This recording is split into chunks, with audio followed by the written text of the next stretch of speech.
sem nenhum medo de estar equivocado, que nesse tipo de mundo não há inocentes em nenhum assunto.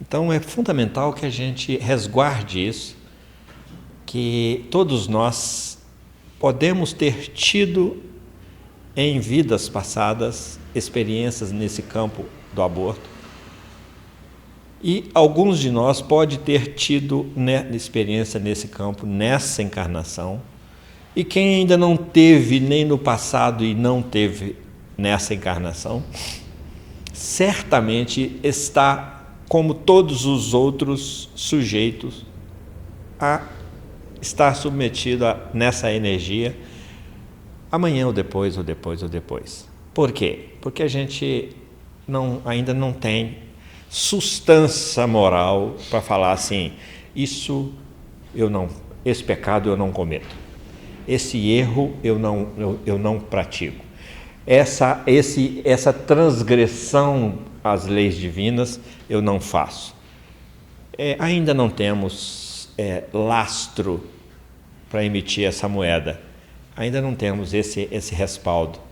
E é por isso que Jesus, quando ele começa a nos ensinar o caminho da nossa redenção, ele começa pela primeira bem-aventurança, que é bem-aventurados os pobres em espírito. Quem são os pobres em espírito? São aqueles que sabem o tamanho que têm, são aqueles que não têm vontade e nem necessidade de querer ser maior do que verdadeiramente é. De maneiras que esse é um assunto que nós precisamos de ter cuidados com ele, que nós precisamos de nos esclarecer sobre ele muito, e precisamos de orar e vigiar muito e pedir muito o amparo divino para que a gente não esteja submetido a ele. Por quê? Porque ele está relacionado diretamente a uma extrema necessidade que a humanidade possui, uma extrema dificuldade que a humanidade possui, que é a dificuldade de lidar com a sua própria energia sexual. O nosso grande desafio nessa vida, de todas as energias com as quais nós lidamos, o nosso grande desafio é a energia sexual. Estamos falando de energia sexual e não só de prática sexual, de sexo, ato sexual. Isso é só uma utilização da energia sexual. Emmanuel nos explica o quanto que essa energia é preponderante em nossa vida e o quanto que nós temos ainda de dificuldade de lidar com ela. Por isso, os nossos equívocos sempre ou quase sempre estão ligados a transgressão no campo dessa natureza de energia. Porque a energia sexual tem a ver com a nossa criatividade, com a nossa disposição, com a nossa capacidade de trabalho. Energia sexual é a energia que move a vida. Assim define para nós essa energia o nosso querido amigo Emmanuel. Então, tudo que nós fazemos está relacionado à utilização dessa energia sexual. Toda a nossa movimentação, todo o nosso trânsito, toda a nossa atividade, toda a nossa produtividade, toda a nossa criatividade está ligada à utilização da nossa energia sexual. A prática sexual é só uma utilização dessa energia, só um tipo, só umzinho. O resto, tudo que nos move está ligado a essa energia. Quem nos fala isso é Emmanuel. E aos poucos a gente vai entendendo isso melhor. E o aborto está muito diretamente ligado aos equívocos praticados e cometidos no campo da utilização da energia sexual, principalmente no campo dos relacionamentos interpessoais e principalmente no campo da afetividade, ou a falta de afetividade, ou a animalização da atividade sexual, ou a animalização em todos os sentidos, né? Vamos chamar assim. Então, a gente, antes de mais nada, precisa de entender que para nós que estamos, ou tivemos, ou temos nessa encarnação, ou ainda teremos, não é nenhuma acusação, não é não tomemos assim. E também nem tomemos como, Nossa Senhora, estou perdido, porque em algum momento da minha existência espiritual eu estive envolvido com a questão do aborto. Não é a proposta de estudar esse assunto não é essa. A proposta é a gente utilizar nesse estudo e buscar o consolo, o ajuste, o consolo, a esperança, o ajuste com a lei, com a justiça divina e, principalmente, a reparação. A reparação. Porque Deus não está muito preocupado com os nossos pecados. Ele está muito mais focado no quanto nós estamos dispostos a reparar os erros que nós cometemos. O quanto que nós estamos empenhados, dispostos, abertos a resgatar os equívocos que nós cometemos. Porque nós somos espíritos, e como espíritos que nós somos imortais, ou seja, nós já somos de muito tempo, nós somos de ontem, antonte, três antonte, nós já tivemos muitas encarnações. E nós éramos muito mais ignorantes do que nós somos hoje. Então, nós temos cometido muitos equívocos, temos tido muitos acertos, mas temos cometido equívocos. Os acertos fazem parte do nosso lado de comunhão com o bem, porque os Espíritos definem para nós o bem como sendo tudo aquilo que está conforme a lei divina. E nos define o mal, isso na questão 630 do Livro dos Espíritos, e nos define o mal como sendo tudo aquilo que está contrário à lei divina. E aí aí Kardec pergunta para os Espíritos, e onde é que estão escritas as leis divinas? Na questão 621, Kardec faz essa pergunta lá do Livro dos Espíritos, e aí os Espíritos respondem, na vossa consciência. Toda vez que nós contemplamos, acessamos as leis divinas na nossa consciência e damos conta de cumpri-la e damos conta de obedecê-la, a nossa consciência, nós estamos sintonizados com o bem. Mas tem hora que a gente acessa a lei na nossa consciência, sabe, mas não dá conta de obedecer os ditames da nossa própria consciência. Porque há dentro de nós uma luta constante entre a nossa consciência e as nossas conveniências. E muitas vezes as nossas conveniências falam mais alto para nós e nos ganha. E depois vem o arrependimento.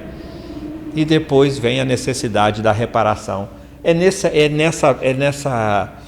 Não vamos falar nesse jogo não, mas é nessa lida de erros e acertos que nós conseguimos dar conosco nesse nível evolutivo que a gente já se encontra. Olha que se a gente for olhar para trás e relembrar o que nós andamos fazendo e quem nós fomos, nós hoje já estamos começando a nascer asinha comparado com o que nós éramos. Já tem uns cotocos de asa aqui, umas penugem, comparado com o que nós éramos, com certeza. E amanhã nós seremos muito melhores do que hoje. E sempre, porque o Espírito, ele é perfectível. O que é isso? Ele está sempre em aperfeiçoamento, sempre. Há uma lei chamada lei de progresso que puxa o Espírito, que puxa cada um de nós sempre para frente e para o alto. E essa é uma das leis divinas conhecidas e vivenciadas por nós hoje com muito mais conhecimento de causa do que anteriormente. Então hoje nós somos muito melhores do que éramos e vamos ser muito melhores. O nosso destino, independentemente do que temos feito, independentemente do que estamos fazendo, o nosso destino, a nossa predestinação é chegarmos à perfeição e chegarmos à felicidade plena. Por que a gente pode afirmar isso com toda certeza? Porque Deus é soberanamente justo e bom, e de forma nenhuma Ele criaria espíritos perfeitos e felizes e criaria espíritos que ainda estão sujeitos a tanta tentação, a tanta responsabilidade pela própria fragilidade, que muitas vezes nós somos submetidos a situações que a gente fala, não, isso aí eu não dou conta não vou nem tentar, não vou nem entrar, por enquanto ainda não. É porque a própria vida nos oferece isso, mas graças a Deus nós temos livre-arbítrio. Graças a Deus, nosso Salvador fala, não, isso aqui eu vou deixar para amanhã, isso é para depois. Isso é para próxima encarnação, a gente lida com isso aí. Mas a vida nos oferece as oportunidades. E nós vamos dando conta de fazer o que nós damos conta de fazer. Então, isso tudo simplesmente para nos preparar para que a gente lide com esse tema essa noite, sem nenhuma culpa, sem nenhum remorso, mas com uma consciência de aprendizado e com uma proposta, como o nosso amigo falou na prece inicial, com uma proposta de nos encher de uma esperança nova, de uma coragem nova, de uma postura nova, porque é essa a proposta do Espiritismo. Jesus tem uma frase muito interessante que a gente precisa de lembrar dela sempre, quando a gente ficar se sentindo muito sobrecarregado emocionalmente, principalmente no campo do remorso, da culpa, quando Jesus fala assim, porque o Filho do Homem não veio para julgar esse mundo, mas o Filho do Homem veio para salvar esse mundo. Então hoje o Espiritismo chega jogando luzes no nosso entendimento, em nome do Filho do Homem, em nome do Cristo, coordenado diretamente pelo Cristo, vem jogar luzes de entendimento, de acolhimento do novo em cada coração e em cada mente. É o Espiritismo chegando. Isso é quando a gente começa a acolher o Espiritismo dessa forma, o Espiritismo está começando a entrar em nós. Porque nós temos uma relação com o Espiritismo em dois tempos. Tem um momento em que nós entramos para o Espiritismo e tem um momento em que o Espiritismo começa a entrar em nós. E a gente vai percebendo quando a gente deixa de sentir culpas, remorsos e sente uma vontade enorme de reverter o processo todo com o qual a gente já tem concordância de que tem responsabilidade sobre ele. Essa é a proposta. O Espiritismo chega nos acolhendo, não nos julgando, mas ele vem nos salvando. Salvando de quem? De nós mesmos. Para que nós estamos presos muito em nós mesmos, e aí vem o Evangelho e fala para nós assim, conhecereis a verdade e a verdade vos libertará. Então a proposta do Espiritismo é trazer para nós a verdade relativa a que nós comportamos, para que a gente vá se libertando de nós mesmos, das amarras, dos pesos que nós andamos carregando aí pela vida fora. O Espiritismo chega fazendo como a gente faz com um feixe de lenha, quando chega do feixe de lenha da roça, né? Alguém já carregou um feixe de lenha para cozinhar? É aquilo, os gravetinhos vão espetando o ombro da gente, aquele trem vai, e a casa e o terreiro da nossa casa não chega, né? E a gente vai, aquele trem espetando, até que chega uma hora que você pegou perto do lugar de jogar fora, você solta aquele trem lá assim, ainda dá até um gemido, né? E larga aquilo para lá, e passa a mão no ombro. O Espiritismo vem fazer isso conosco, com o nosso corpo todo, porque o nosso corpo todo dói, a nossa cabeça dói, a nossa alma dói. a gente dói porque tem tido muitos reveses pela vida fora. E o Espiritismo vem exatamente atender o chamamento do Cristo. Vinde a mim, todos vós que estáis cansados e oprimidos, que eu vos aliviarei. Mas ele impõe uma condição: tomai sobre vós o meu jugo. O jugo do Cristo é a lei divina. Jugo é aquilo que subjuga, que domina. A minha vontade é fazer a vontade do Pai. Isso ele está falando assim: o meu jugo é atender à vontade do Pai, que é o cumprimento da sua lei. Tomai sobre vós o meu jugo e aprendei de mim, que sou brando e manso e humilde de coração, e encontrareis alívio para as vossas almas. O que ele quer é que nós tomemos o jugo dele. Toda a proposta dele é nos encaminhar para o cumprimento da lei de Deus. Foi isso que ele veio fazer aqui. E é isso que ele fez, de nos apresentar essa lei e de vivenciar essa lei para nós. Nenhum de nós está aqui pelo que Jesus falou.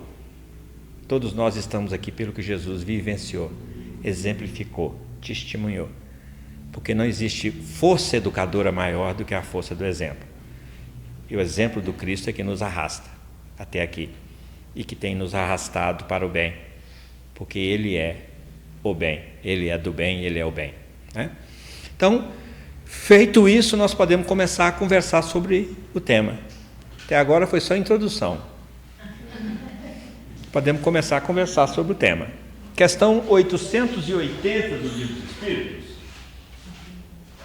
Porque o que é o amor? Precisamos de definir, porque nós já sabemos. Questão 880 do Livro dos Espíritos, Kardec pergunta assim, questão 880. Qual o primeiro de todos os direitos naturais do homem? De todos os direitos naturais do homem, qual é o primeiro direito natural? E os Espíritos respondem assim: o de viver. O primeiro direito natural do homem é o direito de viver. O de viver. Por isso é que ninguém tem o de que atentar contra a vida de seu semelhante, nem de fazer o que quer que possa comprometer-lhe a existência corporal. Ele está falando aqui de vida física, porque o direito de viver espiritualmente, ele é tão garantido para nós, porque ele é uma concessão divina para nós, porque o espírito é imortal. Então o direito de viver já é uma garantia de Deus. Tanto é que quando ele nos fez imorrível, imatável, imortal. Então ele está falando de direito espiritual, ele está falando de direito material, de direito... A Trindade universal é Deus, Espírito e matéria. Ele está falando desse direito de viver aqui na matéria, porque nós só temos verdadeiramente uma vida, que é a nossa vida espiritual. E dentro dessa vida espiritual nós temos tantas quantas forem necessárias, várias experiências na matéria, porque é Deus, Espírito e matéria. Deus criou o Espírito, Deus criou a matéria, a relação entre matéria e Espírito é conosco. E aí nós precisamos de ser colocados na matéria para a gente se realizar espiritualmente. Questão 132 do Livro dos Espíritos fala para nós sobre o objetivo da encarnação do Espírito. Vamos lembrar de 3. Uma delas um dos objetivos o Espírito necessita vivenciar a experiência da matéria. Necessita. Por quê? Porque o universo, a vida, o progresso, a evolução não consiste em Deus e Espírito só. A evolução consiste nessa relação entre Deus, Espírito e matéria. A relação do espírito com Deus é uma, a relação da matéria com Deus também é independente. Agora, a relação entre espírito e matéria é conosco. E é para isso que a gente precisa de aprender a lidar com a matéria. E só tem um jeito da gente aprender a lidar com a matéria. Qual que é? Se infiltrando nela. É a mesma coisa a gente falar assim, só tem um jeito da gente ensinar um menino a nadar. Qual que é? Joga ele na água. No seco ninguém aprende a nadar. Vai aprender a nadar no seco. Então, vai aprender a lidar com a matéria sem estar inserido na matéria. Então é uma necessidade. É por isso que de vez em quando a gente vem, entra na matéria, aprende enquanto está na matéria. E quando nós estamos inseridos na matéria, nós estamos inseridos no meio da diversidade. Quando nós vamos para o plano espiritual, nós vamos para quem está semelhante a nós. Já paramos para pensar nisso? Para onde é que eu vou quando eu sair daqui? Vou para o céu?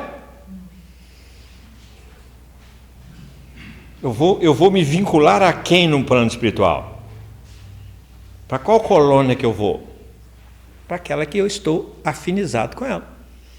Então, vou chegar lá e vou encontrar gostos semelhantes, ocupações semelhantes, desejos semelhantes, vontades semelhantes, necessidades semelhantes, anseios semelhantes, sonhos semelhantes. Isso é no plano espiritual. Sabe por quê? Porque nós somos regidos por 3 leis. Primeiro, a lei de sintonia.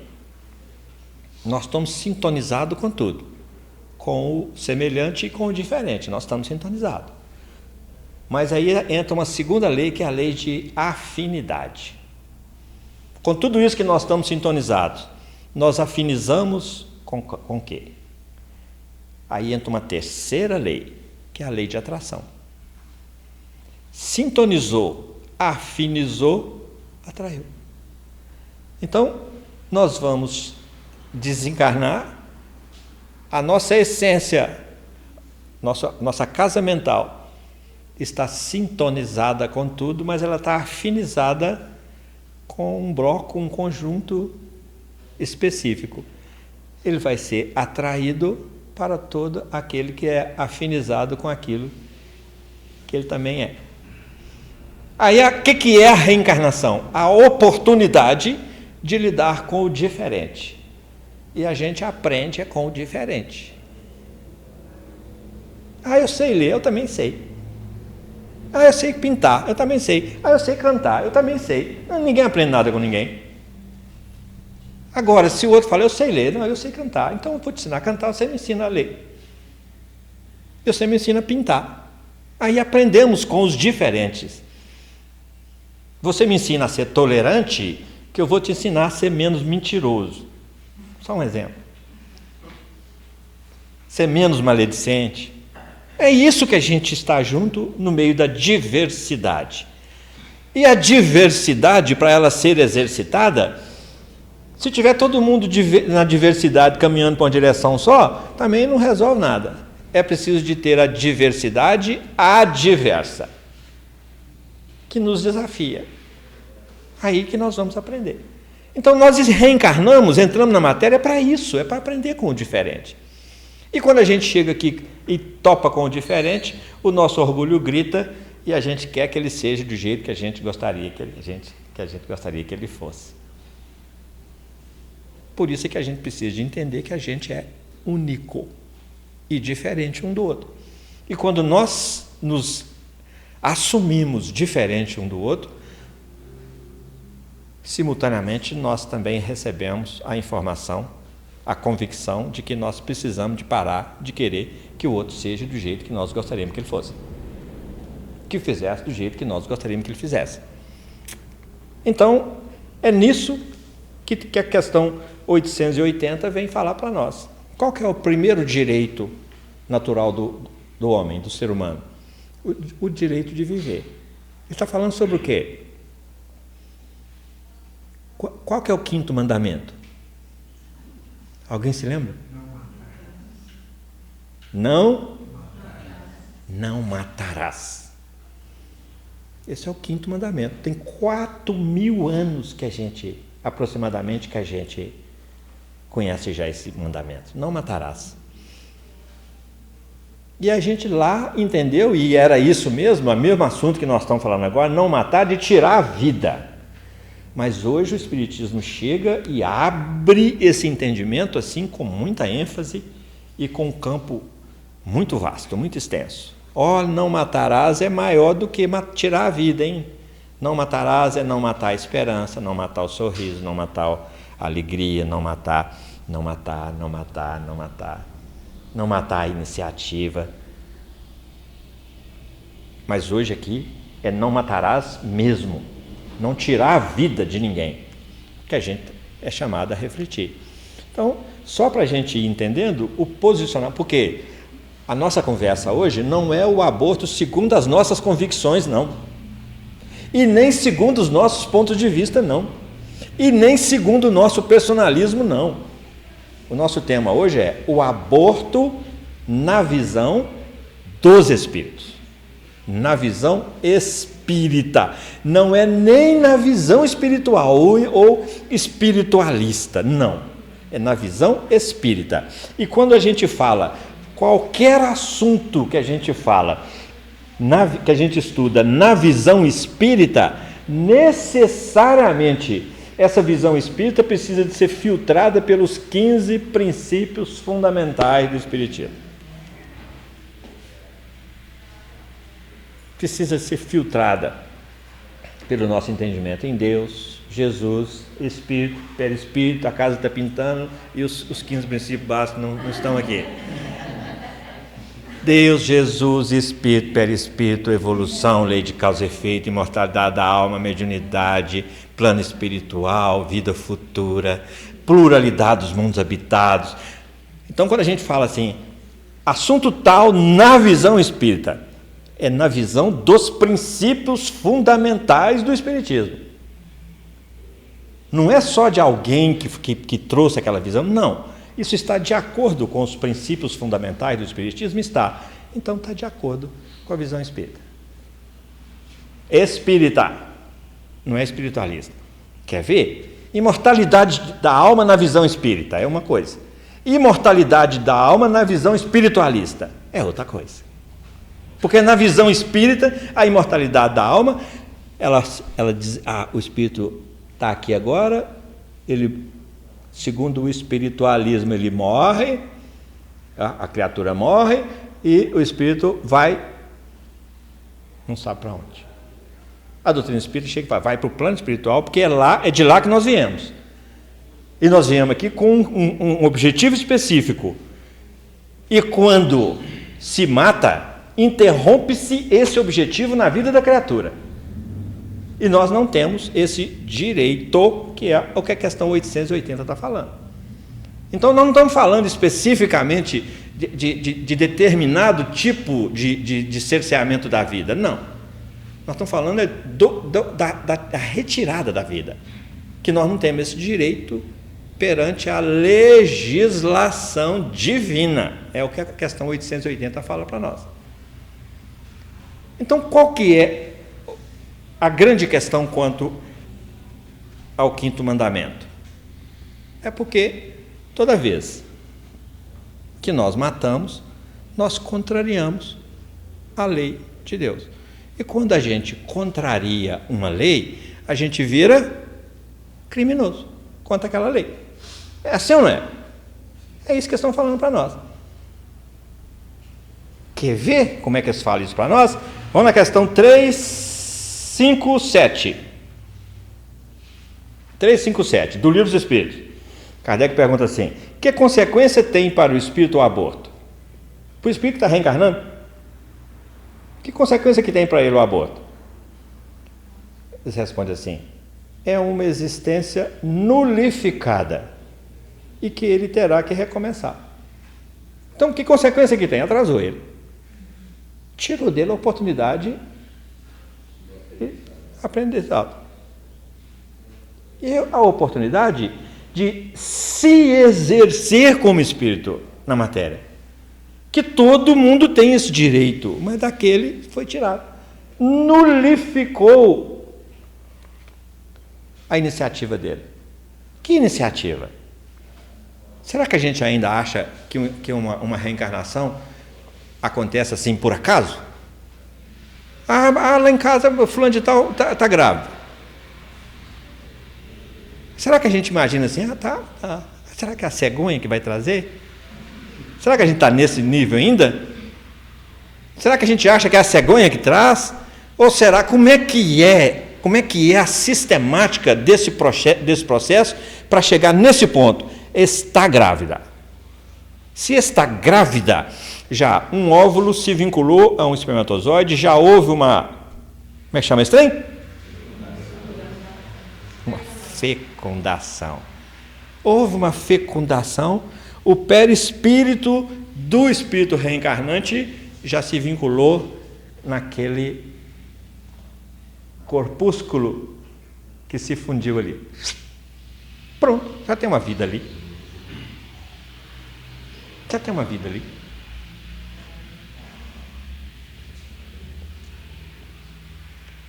Mas será que tudo começou ali? Lá para trás, aqueles que estão patrocinando aquela vinculação, como pai e mãe, lá no plano espiritual, já teve reuniões, já teve encontros, já teve combinações, já teve conluio, já teve de tudo, já teve trato, já teve promessa, já teve de tudo. Pode deixar eu ir como seu filho, porque eu prometo que dessa vez eu vou me comportar. Promessa nesse sentido. Já teve planejamento, já teve aquiescência, já teve de tudo. Só que nós ainda estamos num mundo de expiações e de provas. E aqui não é um lugar de encontros felizes. Raros são os encontros felizes pelos canais da reencarnação. O que é que nós chamamos de encontros felizes? É quando nós encontramos, por exemplo, uma família missionária. O pai vem com a missão, a mãe com a missão, e os filhos também vêm com missões. Eu quero nascer numa família dessa, qualquer um de nós quer, né? É a harmonia completa, são missionários, vieram, nós estamos cheios, nós temos muitas dessas famílias. Então, essas são famílias que a gente pode falar assim, não, vieram na harmonia. Mas, normalmente, na família, nós somos... Emmanuel tem uma figura muito bacana sobre isso, que ele fala que a família é o cadinho sagrado utilizado para fundir, retemperar e remoldar as almas. Vamos entender isso. O que é um cadinho? Todo mundo conhece aquela panelinha dos ourives de derreter ouro? Ouro ou qualquer metal? É uma panelinhazinha assim, que derrete correntinha quebrada, aliança amassada, anel achado. Achei um anel, achei. Pedrinhas de ouro, pingentes, os mais diversos de ouro. E joga na panelinha ali. Joga algum assim que está em uso, que está imperfeito, tira da joalheria e joga lá. Então joga ali na panelinha, sucata. Peças com avarias, com defeitos. E ali joga na panelinha e taca fogo, calor, para derreter. Na panelinha da família, qual que é o calor que tem? É o calor da convivência. Lá não, lá é o calor do fogo.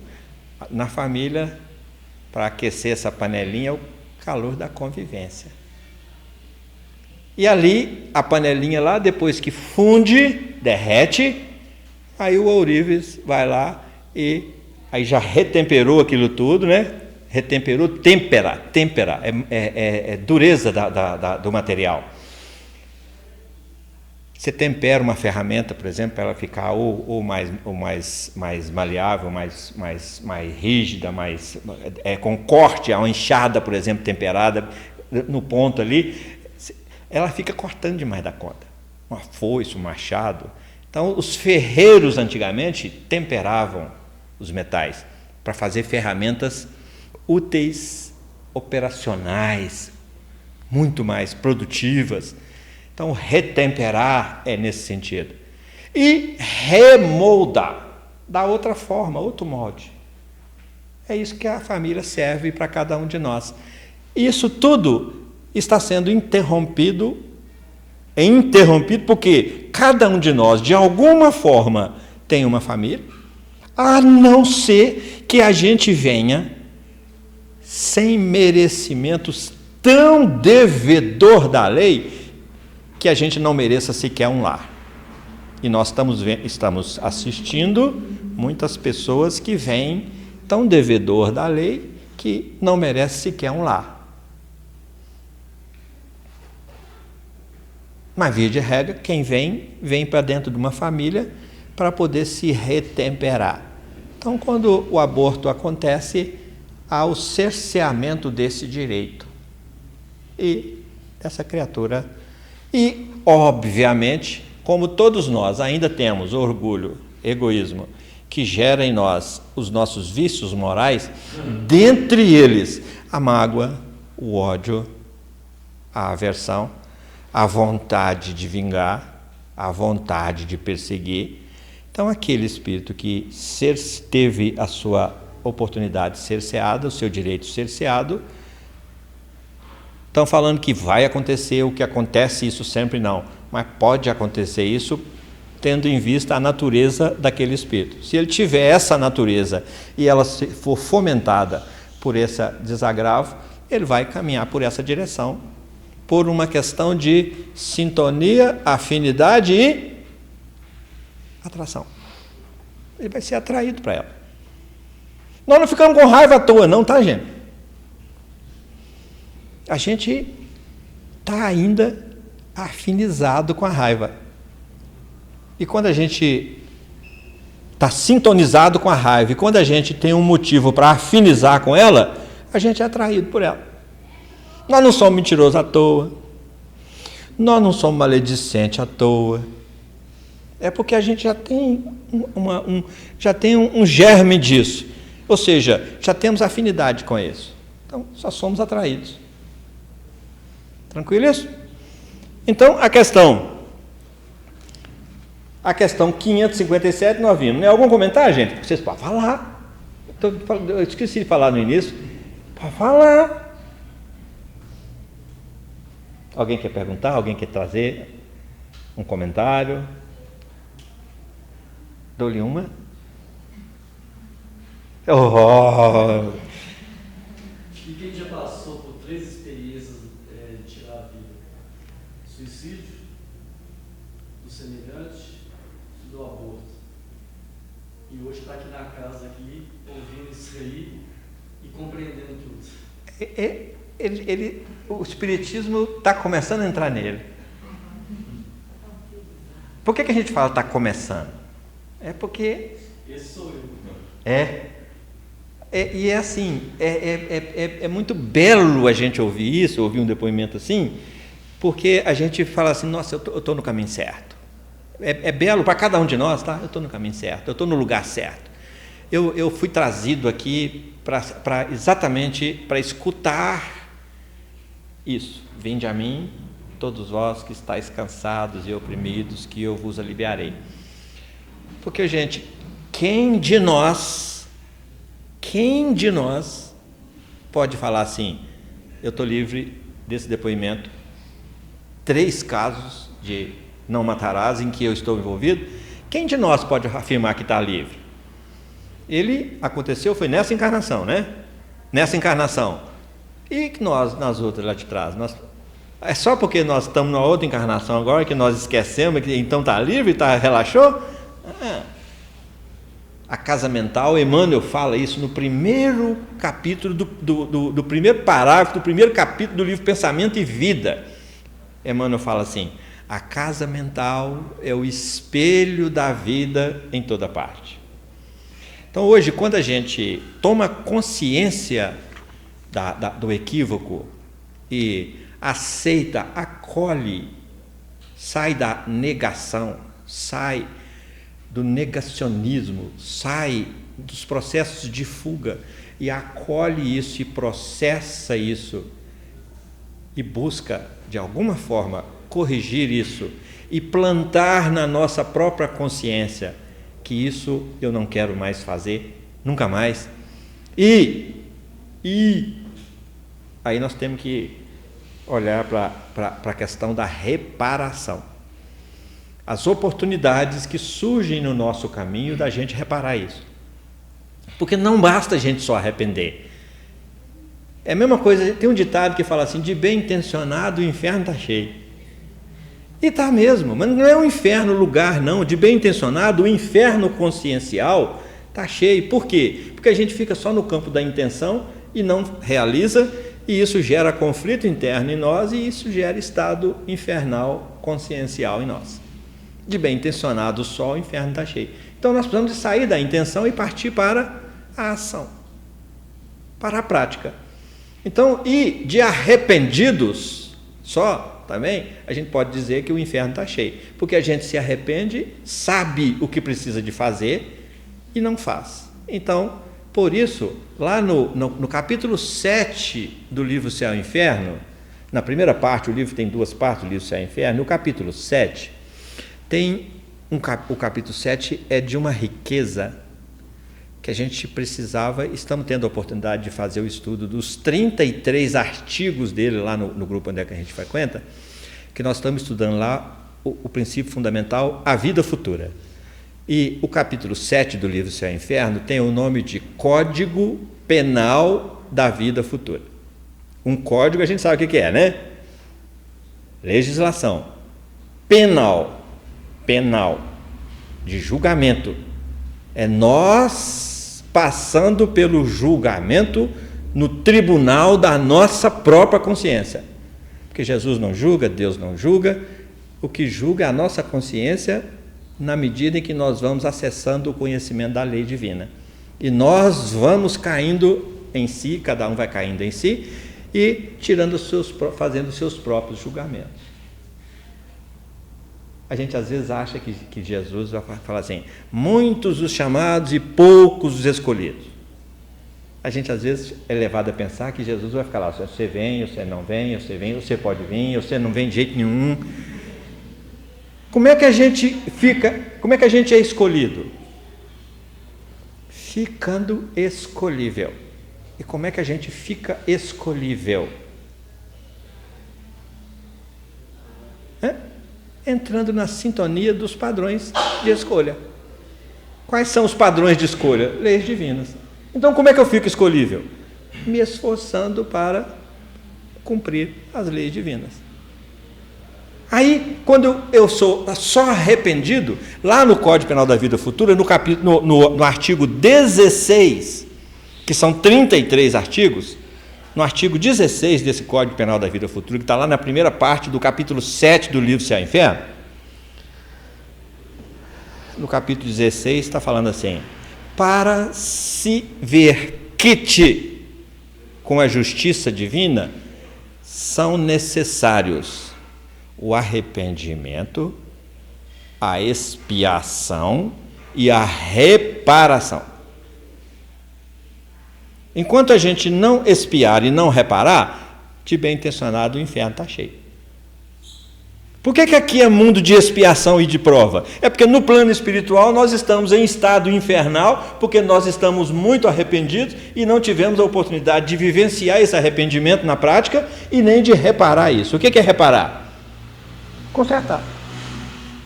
Então, quando vem essa afirmativa que você traz para a gente, olha como isso é belo. Nós só temos meios de reparar na medida em que nós vamos acolhendo o equívoco, processando esse equívoco para se chegar ao arrependimento, para a partir daí começar a vivenciar tudo que está envolvido nesse processo de arrependimento que é a expiação, e aproveitar para reparar. Quem nos fala isso? O apóstolo Pedro, quando ele fala assim: o amor cobre a multidão dos nossos pecados. O que ele está falando? Todos nós somos pecadores. Então o que é preciso fazer? Reconhecer os equívocos, chamando de pecado segundo uma linguagem que a gente está cansado de conhecer. Mas hoje o Espiritismo chega e nos convida a assumir uma responsabilidade ao invés de se sentir um pecador. Hoje o Espiritismo chega e fala assim: olha, você está debaixo da lei de causa e efeito, você gerou uma causa e tem um efeito, você tem compromisso com esse efeito, dá conta dele, conserta ele, arruma ele, ajusta ele.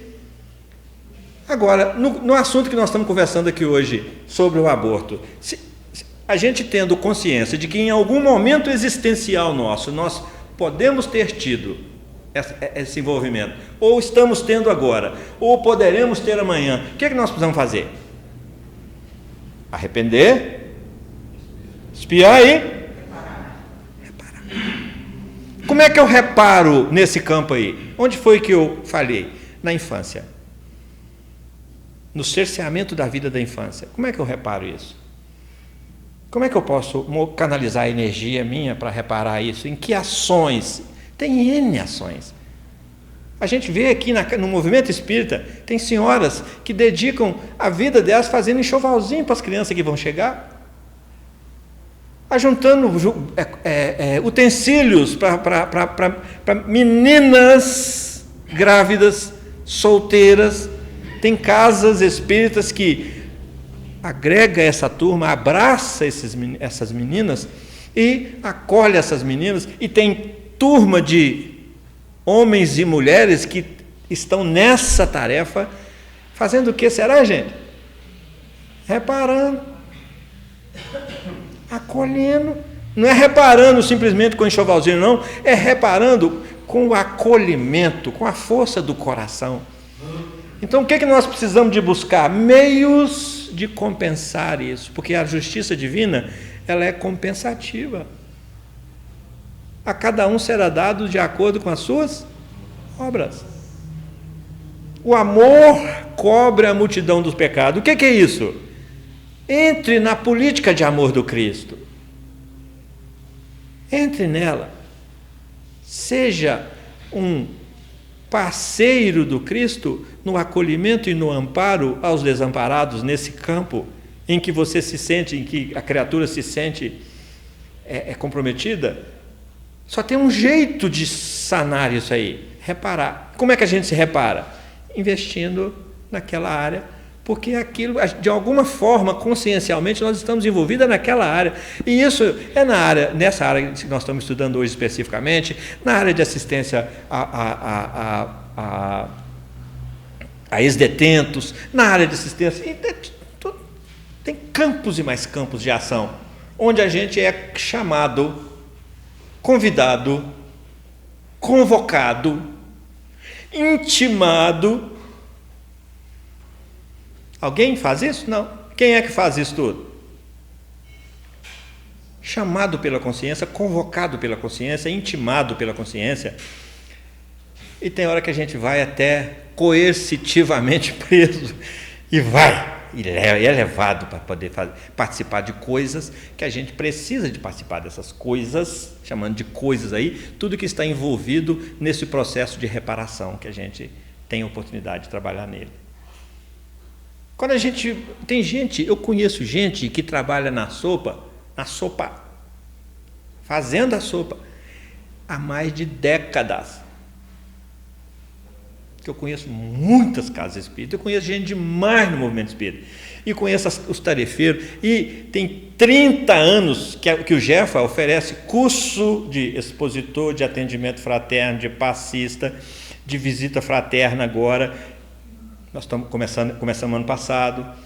Então a gente lida com os tarefeiros, com os dirigentes de casa espírita, e a gente enxerga as pessoas anos numa determinada tarefa. Por que será que esse caboclo está nessa tarefa tem tanto tempo, né? O que agarrou nela? Por que ele está na sopa? descascando batata. O que você fala? Eu descasco batata. Aí eu tenho uns que eu conheço mais, eu falo, o que você fica pensando enquanto você está descascando batata? Você fica pensando mal dos outros? Você fica olhando se os outros estão descascando batata bem igual você? Fica zoando ele lá, mas é disso que nós estamos falando. O acaso não existe. Nós não estamos em tarefa espírita nenhuma. Por que nós vamos fazer a campanha do quilo? Eu conheço um coordenador de campanha do quilo que já desencarnou, que frequentou essa casa aqui, que era coordenador da campanha do quilo lá do GEF, onde é que eu frequentei, que é o Hélio, que muitos de nós conhecemos, o Hélio, amigo, uma das referências humanas da minha vida. Anos, décadas, campanha do quilo. Todo sábado, domingo, ele estava lá no campanha do quilo. E todo estudo, ele estava lá. Ele sentava sempre lá na última cadeira. Ele estava lá, participando do estudo. E participava. Por que campanha do quilo? O que o Hélio tinha que agarrou na campanha do quilo? São questões que a gente precisa de estar atento a elas. Porque é uma transgressão? Nós somos transgressores da lei. E é por isso que nós estamos aqui. Ainda. Aprendendo agora nessa escola abençoada, que é a escola espírita, a como evitar continuar transgredindo a lei. Por quê? Porque agora estamos descobrindo que transgrediu a lei, existe o 7º princípio fundamental do Espiritismo, que se chama lei de causa e efeito. E você é um espírito livre para fazer o que você quiser, mas você é um espírito responsável pelo que você faz. Então, toma cuidado. E não tem para onde fugir, nem para onde correr, e não tem pegar ou largar. Atrapalhou, conserta. Destruiu, reconstrói.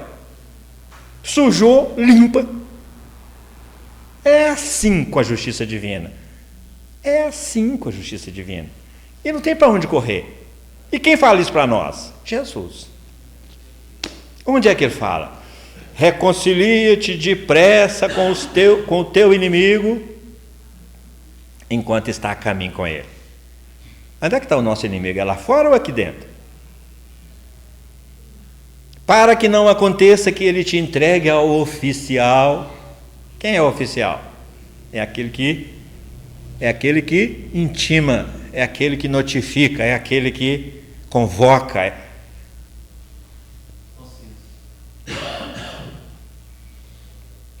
Para que não te entregue ao oficial, que te entregará ao juiz. Onde é que mora o nosso juiz? Na nossa? Que te trancafiará numa prisão. Que prisão? Nós estamos presos, ainda. Em que nós estamos presos? E cada um de nós é que precisa de definir e de descobrir. Que te trancafiará numa prisão, olha só, e não sairá dali enquanto não pagardes o último ceitil. O que ele está falando? Tem para onde correr não, nego. Reconcilia, ajusta, conserta. Porque só vai ficar livre disso consciencialmente. Por quê? Quando Emmanuel fala para nós, a casa mental é o espelho da vida em toda parte. Ele está falando o quê? Onde a criatura vai, ela se leva com tudo que ela tem. E não sairá dali enquanto não pagar o último ceitil. Graças a Deus que nós estamos nos encontrando. Graças a Deus que nós estamos acolhendo as nossas fragilidades, porque nós fugimos dela o tempo todo. Isso é questão 919 do Livro dos Espíritos. Kardec pergunta assim: qual é o meio mais eficaz de se tirar o melhor proveito da encarnação? Os Espíritos respondem: um sábio da antiguidade já vos disse, conheça-te a ti mesmo.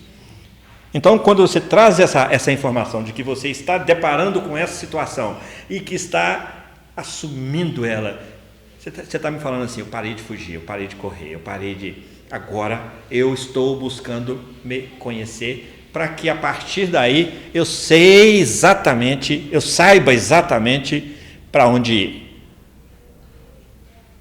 Porque é preciso saber para onde ir. William Shakespeare fala para nós que, para aquele que não sabe aonde quer chegar, qualquer lugar serve. Então a gente fica andando em círculo, em zigue-zague. E o autoconhecimento, ele só acontece quando a gente depara e é capaz de encarar a gente de verdade e buscar recursos, porque a gente não dá conta de fazer isso sozinho, buscar recursos espirituais, da espiritualidade. Quando a gente se propõe a isso, toda vez que nós canalizamos isso aqui de energia para o bem, a espiritualidade do bem fecha conosco, nos ampara, nos socorre, nos ampara, nos apoia.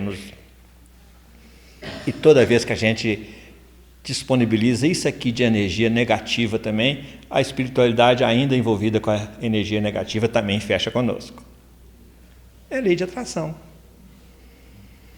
Por isso que a gente precisa de olhar para si, se assumir. Isso é primeira das 7 bem-aventuranças. Bem-aventurados os pobres em espírito.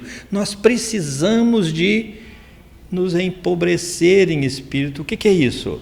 Olha, eu sou desse tamanho aqui, deixa eu me assumir desse tamanho aqui. Deixa eu parar de querer ser maior do que eu sou.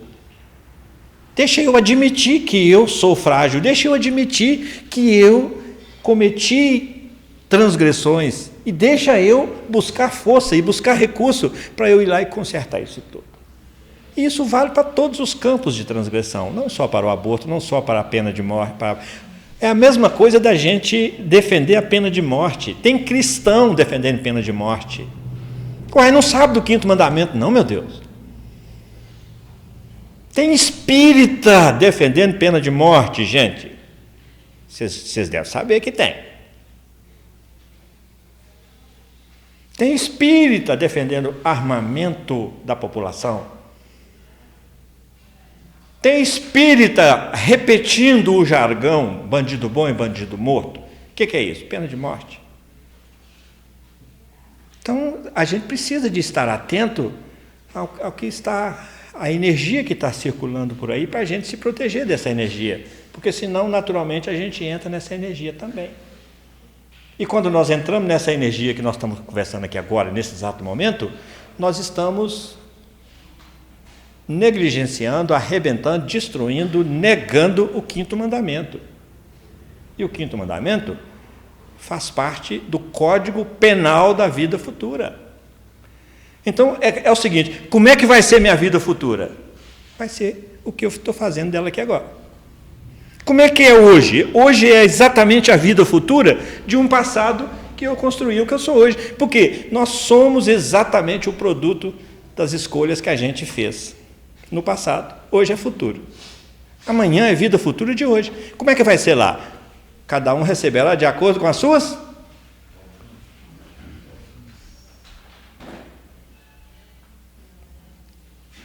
Muita alegria, muita esperança, muito consolo, muito acolhimento para todos nós e muita coragem, porque a gente precisa dessa coragem para se assumir e precisa dessa coragem para buscar forças para poder consertar. A proposta do Cristo para as nossas vidas é para que cada um de nós se conserte. Sabe por causa de quê? Porque Ele sabe que nós temos jeito. Você tem jeito, viu? Você também tem, viu? Você também tem, viu?